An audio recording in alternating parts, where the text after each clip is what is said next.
ओम नमः शिवाय। स्वागत है आप सभी का मेरे YouTube चैनल पर। मैं हरिओम शर्मा सोमवार व्रत की पूजा विधि और कथा इस वीडियो के माध्यम से आपको सुना रहा हूँ। वीडियो को पूरा सुने। सोमवार का दिन भगवान शंकर को समर्पित होता है। आज के दिन भक्त भोलेनाथ को प्रसन्न करने के लिए विशेष पूजा अर्चना करते हैं। कुछ लोग आज के दिन व्रत भी रखते हैं ताकि शिव की विशेष कृपा उन पर बनी रहे। बाबा भोलेनाथ के आशीर्वाद के लिए सोमवार का व्रत सभी को करना चाहिए। भगवान की पूजा करने के बाद में कथा को श्रवण करना चाहिए। सोमवार के दिन भगवान शिव जी का अभिषेक करें। उसके बाद में भगवान शिव को फल फूल माला भांग धतूरा आदि चीज़ें अर्पण करें। भगवान के सामने दीपक जला करके कथा का श्रवण करें। नारद पुराण के अनुसार सोमवार व्रत में व्यक्ति को प्रातः स्नान करके शिव जी को जल और बेलपत्र चढ़ाना चाहिए तथा शिव गौरी की पूजा करनी चाहिए। शिव पूजन के बाद सोमवार व्रत कथा सुननी चाहिए। इसके बाद केवल एक समय ही भोजन करना चाहिए। साधारण रूप से सोमवार का व्रत दिन के तीसरे पहर तक होता है, मतलब शाम तक रखा जाता है। सोमवार व्रत की 3 प्रकार के होते हैं: प्रति सोमवार व्रत, सोम प्रदोष व्रत और 16 सोमवार व्रत। पूजा सभी की एक भी जैसी होती है, विधि एक जैसी होती है। भगवान की पूजा करने के बाद में दीपक जलाने के बाद में हाथ में पुष्प लेकर के इस कथा का श्रवण करें।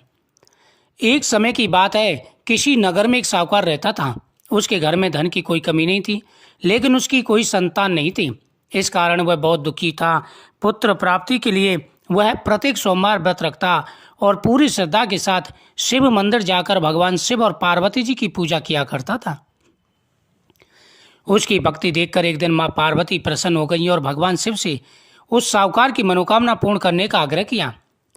पार्वती जी की इच्छा सुनकर भगवान शिव ने कहा कि हे देवी, इस संसार में प्राणी को उसके कर्मों का फल मिलता है और जिसके भाग्य में जो हो उसे भोगना पड़ता है। लेकिन पार्वती जी ने साहूकार की भक्ति का मान रखने की, उसकी मनोकामना पूर्ण करने की इच्छा जताई।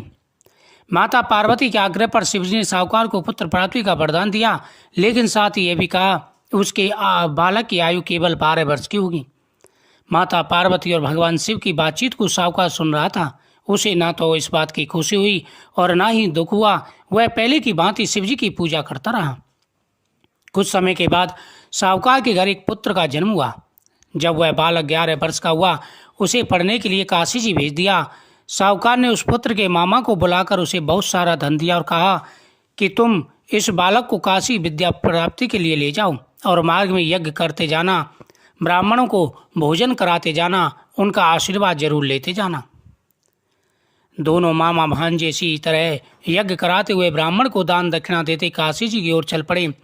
रात में एक नगर में रुके जहाँ नगर की राजा की कन्या का विवाह था, लेकिन जिस राजकुमार ने उसका विवाह होने वाला था वह एकांक्षी कान्हा था।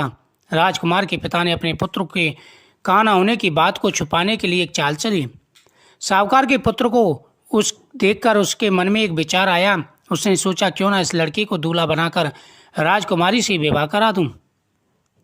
विवाह के बाद इसको धन देकर विदा कर दूंगा और राजकुमारी को अपने नगर ले जाऊंगा। लड़के को दूल्हे के वस्त्र पहनाकर राजकुमारी से विवाह करा दिया गया। लेकिन साहूकार का पुत्र ईमानदार था। उसे यह बात न्याय संगत नहीं लगी।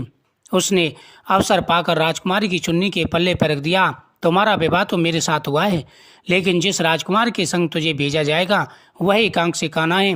मैं काशी जी पढ़ने जा रहा हूँ। जब राजकुमारी ने चुन्नी पर लिखी बातें पढ़ी तो उसने अपने माता पिता को यह बात बताई। राजा ने अपनी पुत्री को विदा नहीं किया, जिससे बारात वापस चली गई। दूसरी ओर साहूकार का लड़का और मामा काशी पहुंचे। वहां जाकर उन्होंने यज्ञ प्रारंभ किया। जिस दिन लड़के की आयु 12 साल की हुई, उसी दिन यज्ञ रखा गया। लड़के ने अपने मामा से कहा, मेरी तबीयत कुछ ठीक नहीं है। मामा ने कहा कि तुम अंदर जाकर के शयन करो। शिवजी के वरदान अनुसार कुछ ही देर में उस बालक के प्राण निकल गए। मृत भांजे को देख उसके मामा ने विलाप शुरू किया। संयोगवश उसी समय शिवजी और पार्वती जी उधर से जा रहे थे। पार्वती जी ने भगवान से कहा, स्वामी, मुझे इसके रोने के स्वर सहन नहीं हो रहे। आप इस व्यक्ति के कष्ट को अवश्य दूर करें। जब शिवजी मृत बालक के पास गए तो वह बोले कि यह उसी साहूकार का पुत्र है जिसे मैंने 12 वर्ष की आयु का वरदान दिया था। अब इसकी आयु पूरी हो चुकी है। लेकिन मातृभाव से विभोर माता पार्वती ने कहा कि हे महादेव, आप इस बालक को और आयु देने की कृपा करें, अन्यथा इसके वियोग में इसके माता पिता तड़प तड़प कर मर जाएंगे। माता पार्वती के आग्रह पर भगवान शिव ने उस लड़के को जीवित होने का वरदान दिया। शिव जी की कृपा से वह लड़का जीवित हो गया। शिक्षा समाप्त होकर करके लड़का मामा के साथ अपने नगर की ओर चल दिया। दोनों चलते हुए उसी नगर में पहुंचे जहां उसका विवाह हुआ था। उस नगर में भी उन्होंने यज्ञ का आयोजन किया।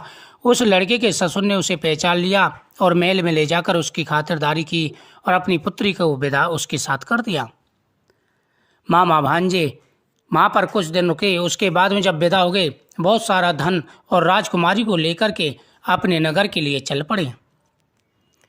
इधर साहूकार और उसकी पत्नी भूखे प्यासे रहकर बेटे की प्रतिज्ञा कर रहे थे। उन्होंने प्रण कर रखा था कि यदि उन्हें अपने बेटे की मृत्यु का समाचार मिला तो वह भी प्राण त्याग देंगे। परंतु अपने बेटे के जीवित होने का समाचार पाकर वह बेहद प्रसन्न हुए। उसी रात भगवान शिव ने व्यापारी के स्वप्न में आकर कहा, हे श्रेष्ठी, मैंने तेरे सोमवार के व्रत करने और व्रत कथा सुनने से प्रसन्न होकर मैंने तेरे पुत्र की आयु लंबी की है। इसी प्रकार जो कोई सोमवार व्रत करता है या कथा पढ़ता है, सुनता है, उसके सभी दुखों का मैं नाश कर देता हूँ। जो व्यक्ति पूरे नियम के साथ में भगवान की पूजा करते हैं, पूजा करने के बाद में भगवान की कथा का श्रवण करते हैं, उनके सभी मनोरथ पूरे हो जाते हैं। लेकिन कुछ बातों का ध्यान रखना चाहिए। जब आप कथा कर रहे हों तो उस समय आपको संकल्प जरूर करना चाहिए।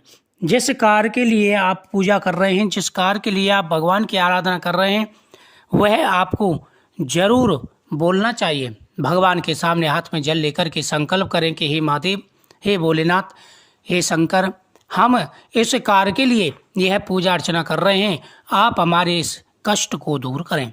शरीर में कोई बीमारी है, पैसा नहीं रुक पा रहा है, घर में अशांति है, किसी भी प्रकार की कोई परेशानी है, उसी प्रकार से संकल्प करके यह व्रत प्रारंभ कर दीजिए। आपकी सारी मनोकामनाएं भोलेनाथ की कृपा से अवश्य ही पूरी होंगी। इस दिन जब आप कथा सुन लें, उसके बाद में भगवान को नैवेद्य अर्पण करें, फिर आप एक समय भोजन करें। सोमवार के व्रत में 2 प्रकार के भोजन होते हैं, एक नमकीन होता है, एक मीठा भोजन होता है। लेकिन शास्त्रों के हिसाब से मीठे भोजन का महत्व बहुत ज़्यादा होता है। जैसे आपकी इच्छा हो, जैसे आपका सामर्थ्य हो, उसी प्रकार से संकल्प द्वारा भगवान का पूजन करें, व्रत करें। इस कथा के श्रवण करने से सभी प्रकार के मनोरथ पूरे हो जाते हैं। भोलेनाथ प्रसन्न होकर के अपने भक्तों की सभी मनोकामनाएं पूरी करते हैं। मुझे उम्मीद है आपको ये कथा बहुत ही सुंदर लगी होगी। इस वीडियो को ज़्यादा से ज़्यादा शेयर करें, चैनल को सब्सक्राइब करें, बगल में बेल आइकन बटन को दबाएं हर वीडियो का नोटिफिकेशन पाने के लिए। साथ ही कमेंट में ओम नमः शिवाय जरूर लिखें। भोलेनाथ आपकी हर मनोकामना पूरी करेंगे।